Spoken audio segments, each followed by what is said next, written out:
Education Secretary Betsy DeVos on Wednesday, defend, wow. Okay, so that's another spelling error for the Hill.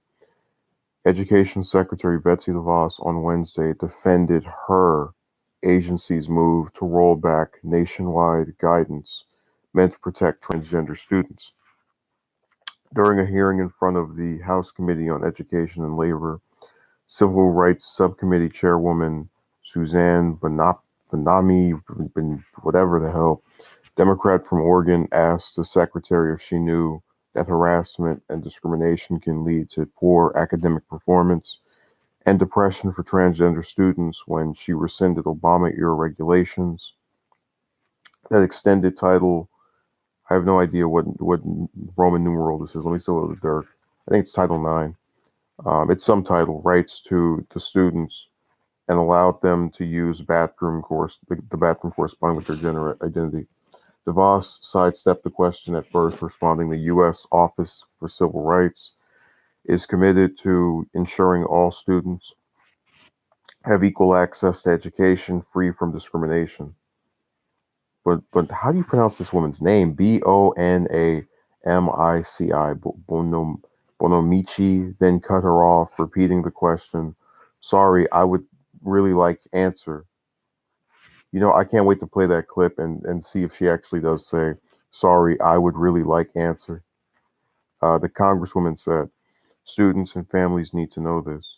Did you know when you rolled back the guidance that the stress of harassment and discrimination can lead to lower attendance and grades as well as depression for transgender students? So she says, I do know that, DeVos responded, but I will say again that OCR is committed to ensuring all students have access to their education free from discrimination. So it's just her repeating the same thing over and over. Which it shouldn't be a surprise. It's just really annoying because part of the reason you bring these people to testify is so that you can get information from them about what's currently going on. So when you just keep repeating that same line, no matter what is said to you, it gets a little redundant. And at first, you want to answer the question. So, what a lovely bunch of members of the current cabinet of the U.S. we have. I wish she had been the person who left instead of the Homeland Security Secretary, even though I do think she's not doing any better of a job than anyone else.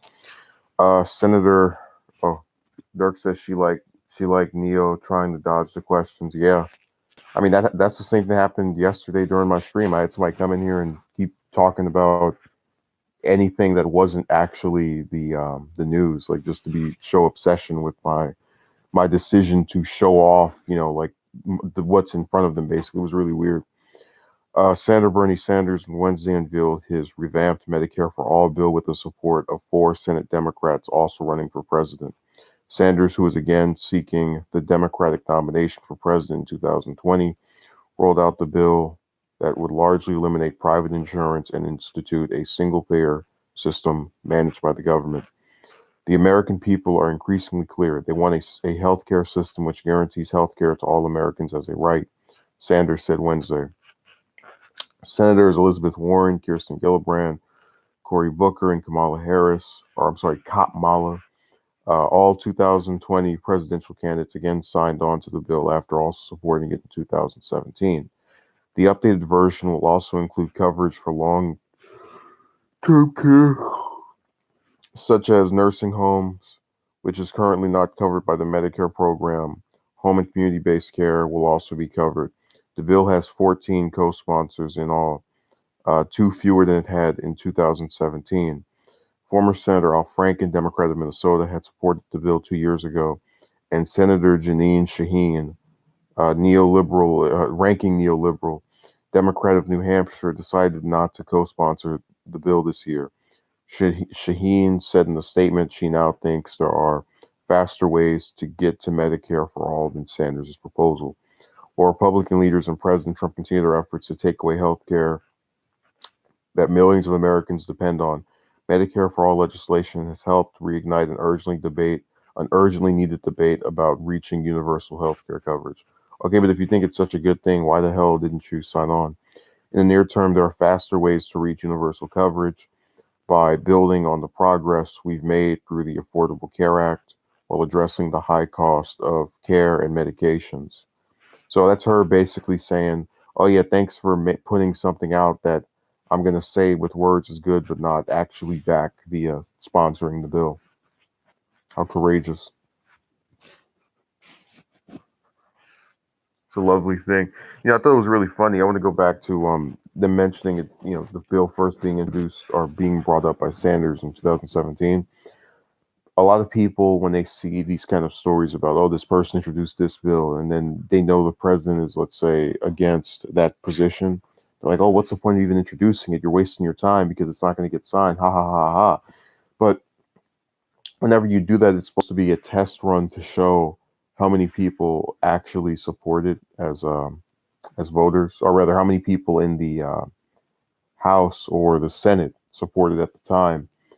And to just you can always reintroduce it later on when that person eventually is out of office that you say is so bad. Dirk says she basically expanding Medicare little by little is better. Stupid. Yeah, it's all about this incrementalism garbage. Like you know, Dirk, you had a girlfriend that used to slap you and threaten to kill you. Instead of getting one who does neither of those things, you need one that at first only slaps you. So you'll eventually get to the one that you should have. That's basically what it is. They're telling you. So you can't just solve all of this overnight or just in some quick amount of time, even though we've done it before. So it's lovely to continue to watch them try to prop up their stuff.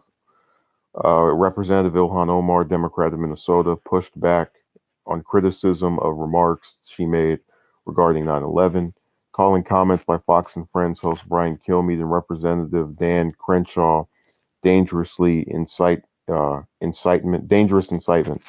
This is dangerous incitement given the death threats I face. I hope leaders of both parties will join me in condemning it, she tweeted alongside screenshots depicting the men's remarks. My love and commitment to our country and that of my colleagues should never be in question. We are all Americans. So I can see, I think Dirk might agree. She's basically becoming, so we've been over this before that, they like to obsess about AOC like she's um, I guess the Democratic leader or something, like, just prop her up as the person to talk about and discuss and think of as a big deal. I would argue that they're basically cementing that Omar is going to be their second person that they do this with. So like they're still going to be obsessed with AOC, but they're gonna prop up Omar in a similar fashion. Like she's gonna be someone that they just can't go a few days without discussing. Like because we've been over this before. A seat in the House is generally not a big deal. That's why it's so much easier for one party to get the House than to get the Senate because it's every 2 years people's seats are up for grabs.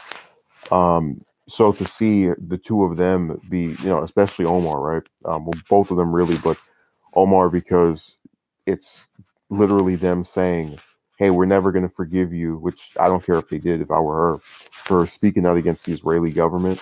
So now we're just going to kind of make anything we can to just keep talking about you and covering you and all this. Dirk says they are building up Omar just a straw man.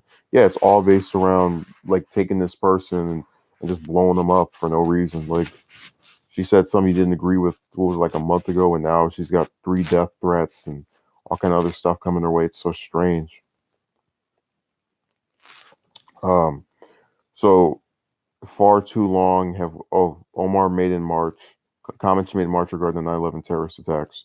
Far too long we have lived with the discomfort of being a second-class citizen. Omar said the Council on American-led Islamic Relations event. And frankly, I'm tired of it, and every single Muslim in this country should be tired of it. CAIR was founded after 9/11 because they recognized that some people did something that all of us were starting to look to lose access to our civil liberties. Some people did something you have to wonder if she is an American first, Kilmeade said while criticizing Omar. Can you imagine if she was representing your community and you were in her district, how embarrassed you must feel today? Crenshaw also criticized her remarks on Tuesday. First member of Congress to ever describe terrorists who killed thousands of people on 9/11 as some people who did something, he tweeted. Unbelievable. All that fake outrage. It's like if you guys were so upset about that, you would be upset about the Saudi government, basically having the U.S.'s, just the U.S. being its water boy at this point. It's been that way for a while. So, just the fact that they completely ignore that while going after what one representative said is really funny. All right, so let's watch everybody's least favorite Israeli prime minister of all time get his boot licking by Trump. President Trump on Wednesday said that Israeli Prime Minister Benjamin Netanyahu's reelection victory increases the chances for a Mid-East peace deal. I think how stupid that is. He's been in office for what, over 10 years, and there's still no deal. So why the hell? It's like, oh, if I don't get it done this term, we'll get it done next term. Just vote for me again. Everybody said you can't have peace in the Middle East with Israel and the Palestinians. Trump told reporters at the White House, I think we have a chance. I think we have now a better chance with Bibi having won. But it's like it's the same person who year after year didn't want to do it. This is the same guy that opposed the Oslo Accords. Like what just oh my God, his base is so they really love this. Like, I get that when you're part of the Trump cult, you don't like to ever criticize him over anything, but just think about this critically, right? He's saying that a person who's been in office for over 10 years that made no attempts whatsoever to have a peace deal with the Palestinians. Now that they've entered their fifth term, whatever number term it is, oh yeah, there's a good chance it's going to happen. According to what? Did he shift his position? Did he offer a resolution to get this solved? No, none of that. I mean, holy hell. Jesus Christ. You know what's sad? I'd rather have just the two of you watching than like the thing from let me pause this. The thing from yesterday where it's like every time there's more people, it just seems like there's always someone that comes in there and says something weird or strange. I don't get it, man. Dirk says, "Gotta bootlick him because he told me they can change right now." Trump. Oh yeah, that's his quotation you're putting in there. Ruben says Benjamin Netanyahu, the president of the United States, just won his re-election in Israel. Yeah, he might as well be the one who directs what we do. Like, I wouldn't be surprised if he told Trump to, like, I don't know, sign Medicare for all. He probably would do it because they're best buddies. They don't ever critique each other. They're friends. They're more married than they are to each other's to their own wives. That's how crazy this stuff is. I mean, this is insane, but it is what it is. Let's go back to the rest of it. The president's comments came hours after Netanyahu won a record setting fifth term in office following a campaign in which Trump's support gave the Israeli leader a key boost. Well, that's only because they have stupid clowns over in Israel, and no one's saying they're stupid because they're Jewish, so don't even go there. Who look at Trump relocating the U.S. embassy to Jerusalem and then blindly like him for that. So, none of it is based around him actually doing something for them. Last Wednesday, Netanyahu said he received a congratulatory call from Trump. Later Wednesday, my mistake, so later today. While the president flew aboard Air Force One to Texas, the Israeli leader said he thanked Trump for his actions in support of the Israeli government, including the decision to recognize Israel's control of the disputed Golan Heights just 2 weeks before the election. Again, people speculated that was meant to boost Netanyahu's reelection chances, which already seems weird because it's not Netanyahu who's doing that, it's Trump. So I don't know, like what, oh my God. Like it's so weird. I don't want my president and prime ministers to be friendly enough toward each other to where they just lick each other's behinds. I mean, like, what the hell? Oh my God. Let's get off this stupid story. Let's go over to the other country the U.S. likes to lick the sack of.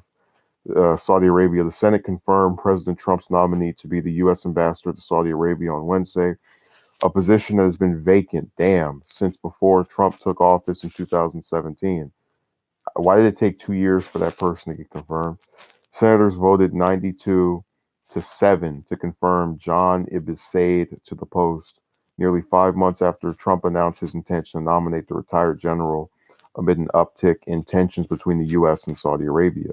But again, why did it take tensions to even get them? And I don't even buy they had tensions because again, we're still bombing Yemen because of them. So because we love them so much.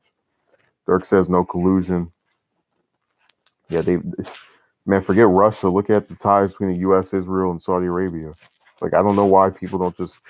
That should show you how just people they took Putin and turned him into like Darth Vader. It's ridiculous. The vacancy ambassador post became a point of contention in the wake of Washington Post contributor Jamal Khashoggi's slaying in a Saudi consulate in Turkey in October.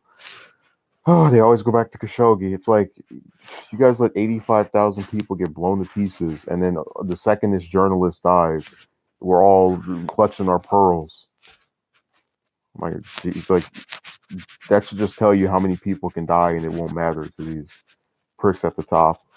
And this isn't just leaders, because senators did the same thing where they voted against getting out of Yemen for years, and then when Khashoggi dies, it's time to actually have empathy and be concerned about the bloodshed and whatnot, which put a strain on U.S.-Saudi relations. Senate Majority Leader Mitch McConnell, Republican of Kentucky, uh, Turtle in Chief, knocked Democrats last month during the Senate's debate on the Saudi-led military campaign in Yemen, saying it was Abi Zaid's nomination was being held up. If we want to solve problems in the Middle East through diplomacy, we'll need to confirm diplomats. And McConnell said, it's like, what the hell is Abi Zaid going to do anyway? Like, I can already tell you his whole tenure. Get ready for it. He's going to go over there, gets booted up and sit in Saudi Arabia, and he'll either get paid out by the Saudis to not say anything about all the evil stuff they're doing to Yemen and other countries, and their own citizens, like banning free speech. And we won't hear about them in the news at all for the next couple of years. And then when Trump gets out of office, whether it's in 2 or 6, then we'll hear about him leaving and being replaced by somebody else. Except his replacement won't take 2 years to confirm for a post that he left from when the last guy was, decided to get out of there. Let's say hello to Mark. Also, Mark, write in the description what kind of shirt you want me to wear, since the people apparently care so much about that. Also, what kind of pose I'm supposed to take. Like, if you want my arm to be like this, or maybe I should have a some kind of like thing to put the camera on so I can have a full body image, because apparently that entices people. You probably don't know what I'm referencing. I don't know. Maybe you do. I haven't really seen anybody from the last one come in here from the one from yesterday, so they'll probably catch it more than you will, just because that is like that was something that happened later on in there. Anyways, now that the clown has been confirmed, let me go look and see who are the 7 that voted against him. It's probably all the ones running for president. That tends to be a recurring theme. You start to oppose like all of the different nominees when you're running for something. Like, now you're actually being the resistance that you claim to be. Also, for some reason, when I go on the Senate.gov website on mobile, it does this thing where it's like, like if you go on it on the computer, it takes you directly to a series of pages. It's like that's a different structure. But then for some reason on here on the phone, it's completely weird. Okay, so it was Gillibrand, Merkley, Udall, Warren, Sanders, Harris, and Markey. So Booker voted for that. Isn't that wonderful? Oh, and so did Klobuchar. It's like you people are running against Trump, and then you're whatever. Mark says they shouldn't care. They are probably DL. What man talked to another guy's looks? Yeah, well, he was all into that. I think I explained before that when I had the surge of like the year before last, like the year before last, there was a series of users who subbed, for the romance stuff. And then once I stopped talking about that, most of them knew to take their ball and leave, go watch someone else. But you still have a couple of people who go on there and they react to, I don't want to say the new content, because I've always talked about political stuff with weird receptions. Like, I think I told you there was one person who, for like 3 or 4 days, kept posting pro-Trump stuff. And it's like, it's just going to get yanked anyway, but keep doing it. And then this person literally sits in here. And by the way, I think I mentioned before that the way my stuff used to be set up, when somebody would write something, I would get an email for it. And so when I saw that username, I knew it was someone, I knew the person, but I also knew that it had been a very long time since they last commented on something I did. So I looked at my computer. I was like, wow, they haven't commented on anything in over a year. And they just came back, and their way of coming back is to start talking about some other man's clothes or whatever. And then I like how they were able to twist what I was saying. Like I said, they were apparently like disenfranchised because I never would respond to any of their comments because they were stupid. They were, asking me like really weird personal stuff. Um, and so I mentioned this during the stream, and they're like, "Oh, you're responding to me, ha ha ha ha." Like, yeah, but I'm responding to this particular inquiry, not the other nonsense. So it was funny, just like the way that the spin game goes. People take things and put them out of context and all that wonderful jazz.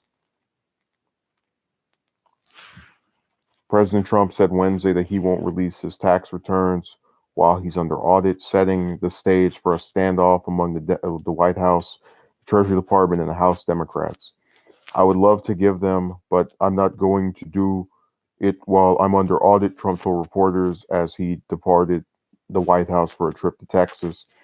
Democrats on the House Ways and Means Committee set a Wednesday deadline for the Treasury Department to turn over 6 years' worth of Trump's personal and business tax returns. The agency has given no indication it will meet the deadline, and Trump has insisted he will not voluntarily give up his returns. He has cited an ongoing audit, the same reason he gave when he broke with years of precedent and declined to release his tax returns during his 2016 presidential campaign. Trump on Wednesday echoed the argument of his allies who have pushed back against the Democrats' request, suggesting the issue was litigated during the 2016 election, and frankly, the people don't care. As you know, I got elected last time with the same issue, and while I'm not under audit, I won't do it, he said. If I'm not under audit, I would do it. I have no problem with it. But while I'm under audit, I would not give it my taxes. He is right that people don't care. Like, every time I see someone bringing this up and demanding that you put it out, it's always people who weren't going to vote for you anyway. They've used this to smear Sanders. They've used this to go after a couple of other people. So anyone who doesn't do it, their critics over the issue are really just people who don't like you in any capacity. Like I always ask people, if he puts them out, are you going to vote for him? Dirk, I don't know anything about tax, but it sounds like to cover. Oh yeah, they're look, I don't doubt that there's probably something on there that has to do with just him not wanting to pay the fair share, quote unquote. But it still should not be the determining factor in like what to go after him for. I just you get my point. That it's only being propped up by people who already don't like you to get you to catch you in the web basically. And they wouldn't even be doing this. That Mueller thing had actually turned out to be turned out the way they wanted it to, with him going to jail and some other stuff. Senator Elizabeth Warren, Democrat of Massachusetts, raised $6 million for her presidential bid in the first 3 months of 2019. Her campaign said Wednesday. Warren ended the first quarter of the year with $11.2 million in the bank, much of it coming from her Senate campaign account. More than 1,300,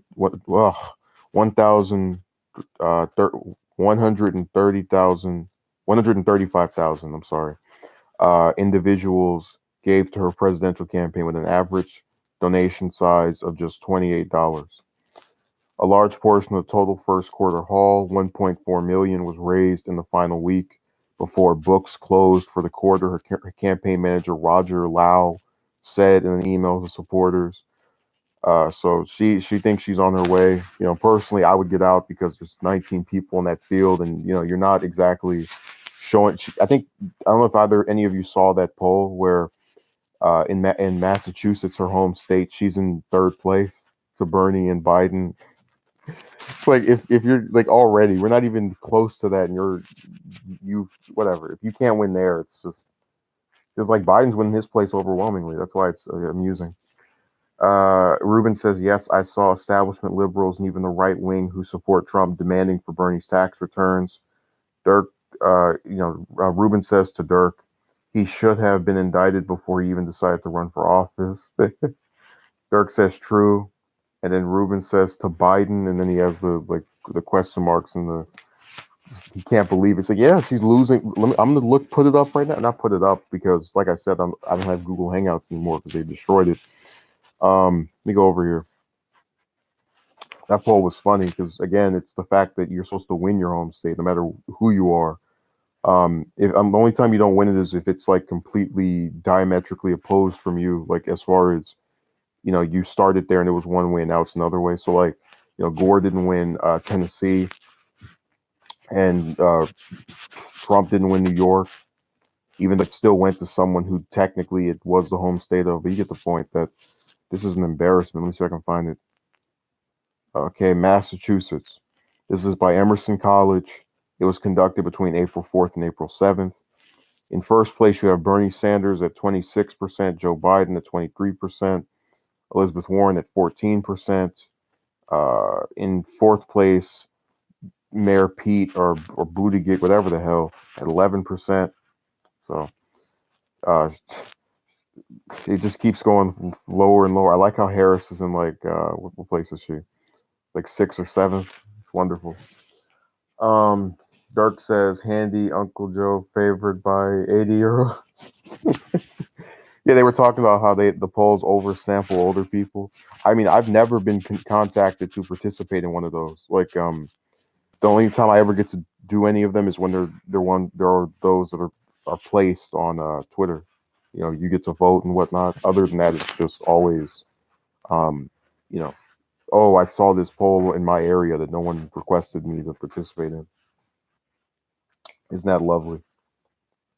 I don't get too worked up about it because I assume that if the person I like is popular enough, they're going to still get the support they need to be shown as having that be proven. I have never been contacted either for political polls, Ruben said.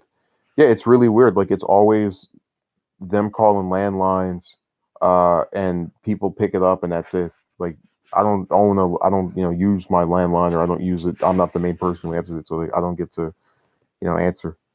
Dirk said they are online. I get to do it, but the same, I don't get polls. I love how I think we've been over this before, like how Trump basically started the whole like don't believe the polls thing, or at least is someone who is heavily known for saying, everything's fake news if it's not what I go along with. And how I was on Twitter and there was a person who was sharing a poll of how it was like some large chunk of people in Florida were saying they regretted voting for Trump or whatever the hell, right? And some supporters of his were like, "Oh, there's no way this is true," blah blah blah blah. But then the exact same source reported that over 90% of Republicans like Trump, and they're like, "Oh yeah, this is true. This is lovely. We have unity. We all." It's like, okay, so let me get this straight. A poll doesn't mean anything unless it goes along with what you have to say. Because, like I said, I've tried to be consistent with what I choose to believe in relation to data or proof that is presented toward me. If those polls showed Harris to be in first place, who I do not, not voting for, I would, question the intelligence of the people that participated, but I would still, actually believe, yeah, this has some credibility to it. It's not, they didn't just pick her and decide to put them up. Dirk says only true if I like it. uh, YouTube superstar says VVS says only means anything when it meets their narrative. You're not allowed to come in here without signing everybody's autograph, so you're gonna have to get in a little corner or a booth or something, purchase one of those. Oh, by the way, VVS, I don't know if you've been here since the stream started. I doubt it. Yesterday, there was a user who subbed to me for the romance stuff, and they came in here, and I hadn't seen them in over a year, and they started like asking why I wear the same color, and then we're like talking about the papers, my background, uh, and it was really funny because I hadn't seen them again in over a year, and when I looked at their previous comments to me, it was all stuff about like uh like just probing you on. It kind of is like if I came on your video and I asked you when was the last time you performed bukkake or just stuff that you would not feel comfortable and getting given to a random person online. But it's really funny because I was thinking about how you don't show your face, and then like people oftentimes like to speculate, oh, you're probably ugly, and then when you show it, then they just completely assassinate your appearance to fit their own agenda. Like, oh, I find this person ugly, so there's no way in hell that out of the other billions of people in the world, anyone would ever not find them ugly. Like, It's really amusing how they purposefully cause their minds to not really think critically about stuff. You said exactly can't win with them. Yeah, but they still expect people to not get pissed or react with annoyance, because I fully anticipate that the entire remainder of like all of these different streams, anything you do is just going to be them coming around to check on you or whatever. It's just weird. Like I wish I could get regular people, not because we were talking about the news.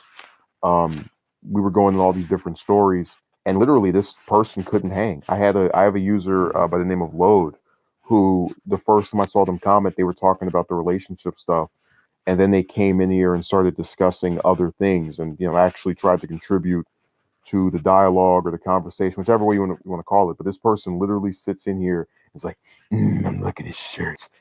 I'm gonna check out what he's wearing. Ugh. I always says hello. I don't know if Envoy was here for that. My YouTube fetishist person who was checking me out. Envoy can put in the chat room what color shirt he wants me to wear in the next stream.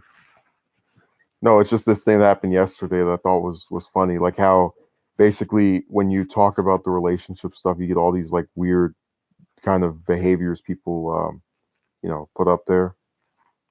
Yeah, was talking about all this stuff on camera, and we're going through all these different news stories and not a single word. It was so weird. It's like I said, I'm used to bigger channels having like people mess with them, but I think I told you before, I purposefully put the title as something that's kind of bland or generic, so that they don't see the woman and keyword and then go, oh my god, I have to say something, let me get in with. So you just can't win. And let's get back to everybody's favorite topic, the one that this is a fan favorite. I know Envoy really likes it.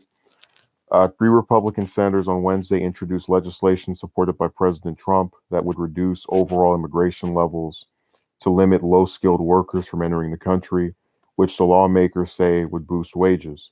Senators Tom Cotton and David Perdue.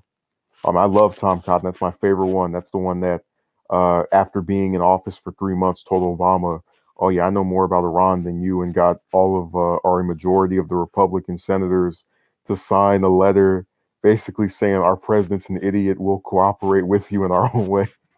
And then he was one of like, does anybody remember the First Step Act, that like little bland criminal justice reform bill that Trump had? He was one of only like, I think it was like 12 people that voted against out of all those different senators. So he's a lovely person. Him and David Perdue, who proposed the bill in the last Congress, have teamed up with freshman Senator Josh Hawley. That's the one that got rid of that old. I think that's the one that got rid of McCaskill, which is great. Couldn't stand that rodent. To reintroduce the legislation called the Reforming American Immigration by Strong Employment Act, or the RAISE Act, at a time when a surge of migrants at the southern border has put a spotlight on the need for immigration reform. For decades, our immigration system has been completely divorced from the needs of our country and has harmed the livelihoods of working class Americans. Cotton said in a statement. BVS has all these people struggling over to here, and there's still immigration talk. Yeah, because they don't care. Like, if you care so much about regular working people, why don't you raise the minimum wage? I mean, like, again, people who live in my state seem to like not get this. Here it's $15. Nationally, it's $7. So with $7 an hour, you're supposed to pay. Like, remember, if you're an adult, right, person who's on their own doing the Republican thing of being the working stick and all that, you have to pay for a car, have to pay for a house, electricity, gas, water, and food. If you have children, that too. It's like, dude, you raise the wages if you want me to believe you actually care about regular people. We've been over this before. 76% of Americans live paycheck to paycheck. I think it was like I have to remember the exact number, but it was over 60% couldn't afford $1,000 emergency. It's like, that's not because everyone is some idiot that spends all their stuff. It's due to the fact that they don't have the luxury of being taken care of, and thus have to continuously spend the stuff they get to be able to pay off whatever bills they have. Load says, I'm supposed to believe illegal immigration is the cause of stagnant wages for decades. Yeah, if Jorge wasn't trying to go across the border, your governor would have given you would have mandated that all businesses pay you $20. So it's all the immigrants' fault. Let's be nativists now and just blame them for everything. If there's a hurricane, it's because God doesn't like foreigners coming into the U.S. Just anything you can think of. It all goes back to them. It's like I said, this topic was not blown up by Trump because he has some serious concern about any of them. It's all based around I can get the nativists to lose their minds over this, and just completely distract them with that. Well, I do all this other crap abroad because I told you when you talk to them about things that are happening on the international stage, they start acting really stupid because they can't obfuscate from it. Like if I say, Trump ran as Obama's opposite, but then bombs the same 7 countries. Unless they're really stupid and they actually do believe in pretending reality doesn't exist, they're not going to argue against that. What they'll do is they'll say, "Oh, well, he's trying to get out of it," but then they won't be able to give you an example. They'll probably just make something up or just do that. I have faith in our leader nonsense. Ruben says the immigrants really are going back to their home countries. A lot of people I know who are immigrants. Well, that's my point. That they're turning something that's not that big at most is not that big of a deal into the issue. Like we said this before that if they wanted to get together and pass some kind of quote unquote comprehensive immigration bill, reform the system that everybody agrees is broken, they would do it, instantly, overnight. A couple of people would debate it and then they would all vote on it. It would get passed. But instead, we're stuck with, hey, we need votes for these next couple of presidential elections. Let's keep making this thing to be this huge threat and then letting stuff like daily mass shootings or what was it, over 40% of the homeless having jobs but still being homeless, continue to be ignored by our wonderful leader and savior. So it's all good. They want to continue to play this game. Who am I to oblige? And you'll never see that guy that came in here whining about my shirt talking about this because he doesn't care. He's fine with getting screwed over. So it's all good. That's why I don't get like how insane these people are. Because BBS, you should have seen it. We were all discussing these different news stories, and then he just kept talking about what I was wearing. It felt so weird. It's almost like a reverse form of slut shaming, almost like you got all these stupid chicks that are on Twitch that'll put their breast out in 5 seconds, but I come on here with my regular attire, and now it's time to have some 10-minute conversation about it. It's just weird. All right, the federal deficit in the first 6 months of 2019 fiscal year reached 691 billion, according to new federal data, eclipsing the full year deficits from 2015-2017. The data released from the Treasury Department projects that deficits will reach 1.1 trillion by the end of the fiscal year on September 30th. The spike in the deficit is largely the result of the GOP tax plan, which was projected to add 1.9 trillion to the deficit over a decade, and bipartisan legislation to increase spending. So here we go again. Okay, but load, I've said before, I think the U.S. here's how this works. If you talk about wanting free college or raising the wages, we can't afford it. How are we going to pay for it? But then when you say, oh, we need a higher military budget, we need to give some foreign country that does nothing for us more money. Here you go. Here's some dollars. Here's some coins. Here's some cash. So it is a talking point, but I do like that they admit that a lot of this comes from Republicans, that they have the tax plan and then also the bipartisan, spending bills. So it all is them just burning more dollars. Dirk says, "Oh no, my deficit. Let's cut stuff. I don't know. Education, Social Security will solve it, and let's just keep bloating our military." By the way, I just realized this. I was on Twitter early yesterday, right? Because I mentioned before we're bombing 7 countries, and let's just start doing this. Let's just start putting all of them in here so people don't forget which ones I'm talking about. So if you see this, these are all of the countries that the U.S. is currently bombing. I think I've memorized them by heart. I usually forget one of them. Syria, Yemen, Iraq, Afghanistan. Okay, now I know which one. But I was going to say that when I was on Twitter, there was a person who had stated apparently that China hasn't been to war since 1979, and they're our biggest trade, adversary. I thought to myself, so wait a second. These people have been able to go several decades without a single conflict, but then the U.S. literally can't get out of one without being in another one. Like no one thinks that's crazy. That like uh, that's how you know people don't actually know anything because it's like you want the U.S. to be China's main competitor, but then they're wasting all their dollars in these foreign conflicts. That, like we've said, I think Splendora went over this before. We're the only one that we were actually justified to go to is Afghanistan. So it's literally us just pumping and pumping money in all these different places that we're fighting conflicts that we started with people that in a lot of cases have done nothing to us and then getting surprised when we have some huge massive deficit that never goes down and we lose this trade war to China. Like you guys are so dumb. Not the people in here, but just like the US officials and their supporters and holy hell. It's really amusing just the way they're able to play the game on these people. Load says the U.S. keeps stumbling into wars. We're supposed to believe that we're just dragged into these wars instead of starting wars nonstop for decades. Oh yeah, and just like I said before, I have no doubt that if Trump pulled out of Syria, he would have been in Venezuela or Iran instead, because those are two places that have been approved by that little coalition of countries, the U.S., Saudi Arabia, and Israel, to go and mess with. Envoy says all the money pumped into foreign wars that should be pumped into the home systems, education, healthcare, etc. Oh my God, Envoy, you must be a progressive talking like that. No, you're supposed to spend money on give it to Israel, and you're supposed to give a little bit to the military, then you're supposed to give a little bit to your rich friends, and you're supposed to give a little bit to Boeing, and you're supposed to give a little bit to Walmart, you're supposed to give a little bit to any other tech giant.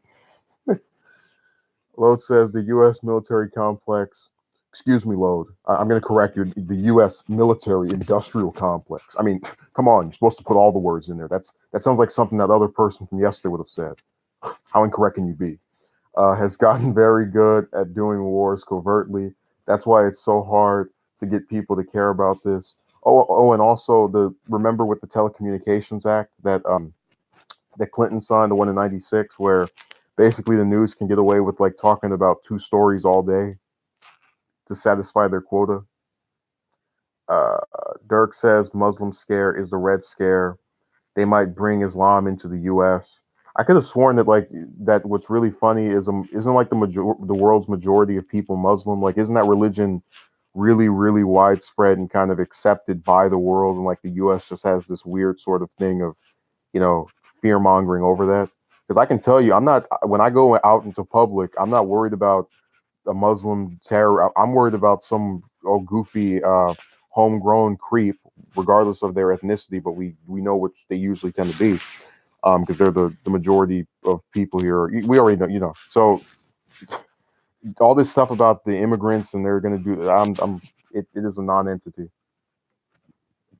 Uh, let's see. Envoy says the bootlicking of the American government to Saudi Arabia plus Israel and Netanyahu is extremely weird. Second most followed religion. That's my point. That like it's widely accepted by the world, and regressive USA is like, oh no, bad religion. Ruben says Christianity is the biggest religion. Islam is a close second. Yeah, but you get my point that there's so many people who are into it, and it's like, so what? The whole world is terrorist. Like half of the world is terrorist. Whatever, like just billions of people are all terrorists. Mark says, well, at least the society in Islamic societies are a lot more structured than ours. Oh yeah.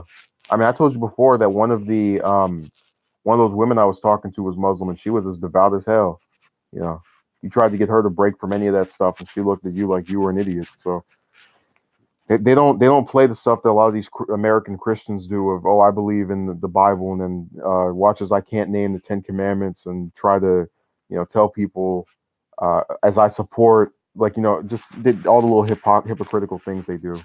God, I've seen so many people who call themselves actively believing in God, and then they go out and have unmarried sex and all this other stuff. Which again, I don't care if you screw without a ring ever, but don't go around saying you're so heavenly and devout to the scripture and all that when you've shown yourself to not actually care about it.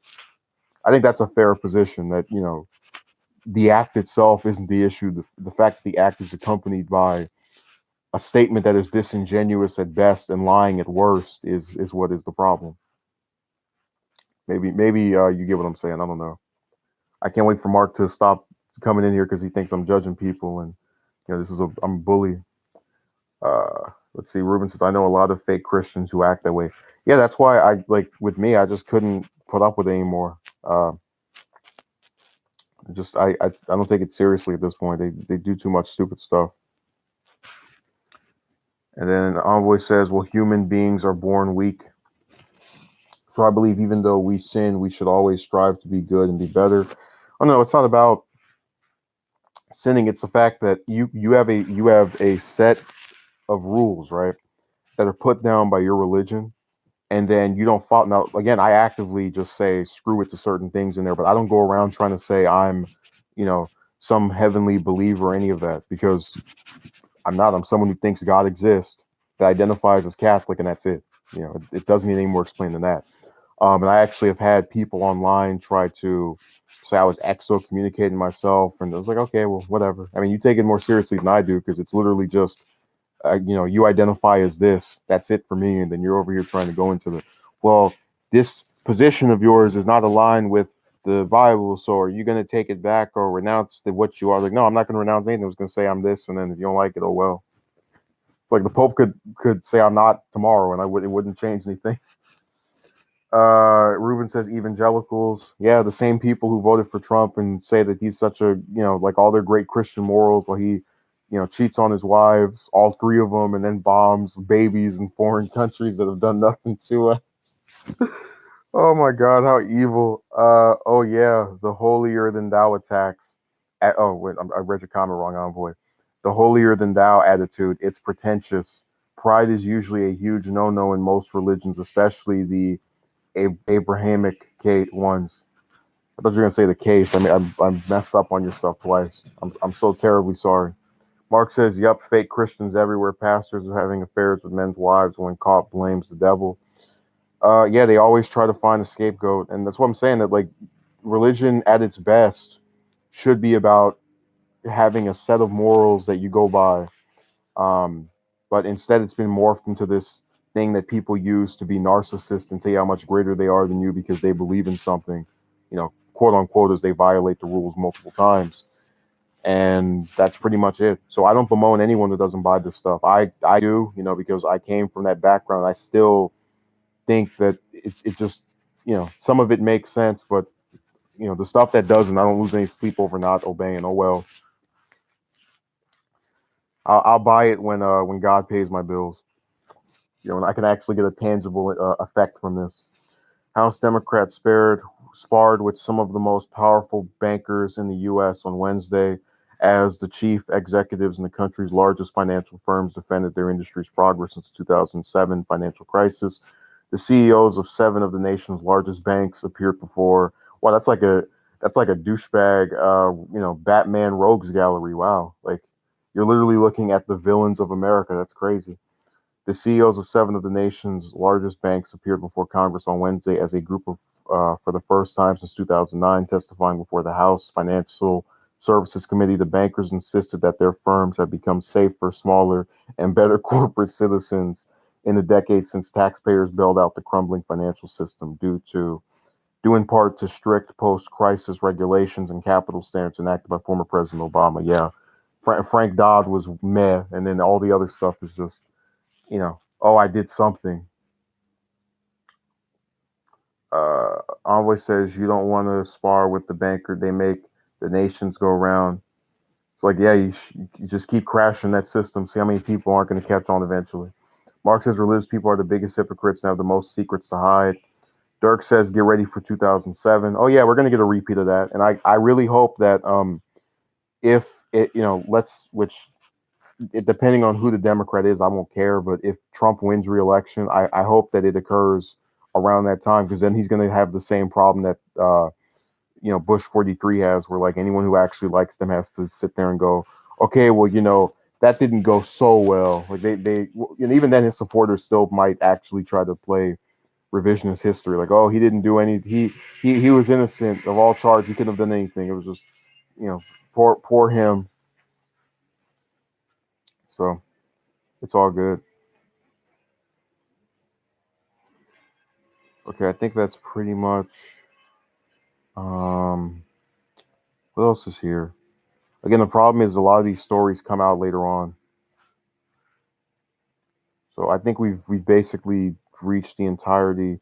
Oh, here it is, our wonderful VP, that great Christian man, Vice President Mike Pence, on Wednesday took the Trump administration's Venezuela policy to the United Nations to fearmonger. Seek global recognition of opposition leader Juan Guaido, global recognition rather, as the South American country's president. Why can't it just say Venezuela's president? In a speech to the UN General Assembly.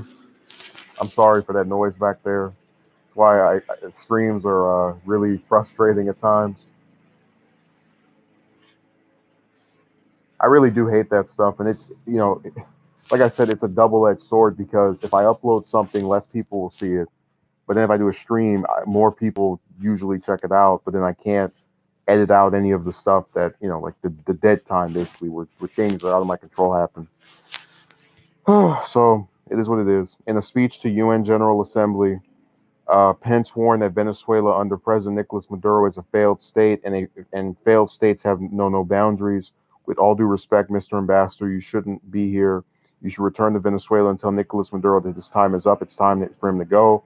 Pence said, directing his comments to Venezuela's ambassador to the UN, Samuel Moncada.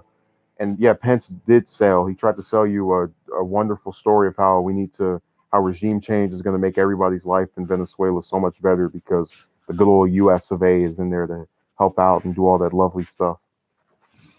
So that's enough of that idiot speech.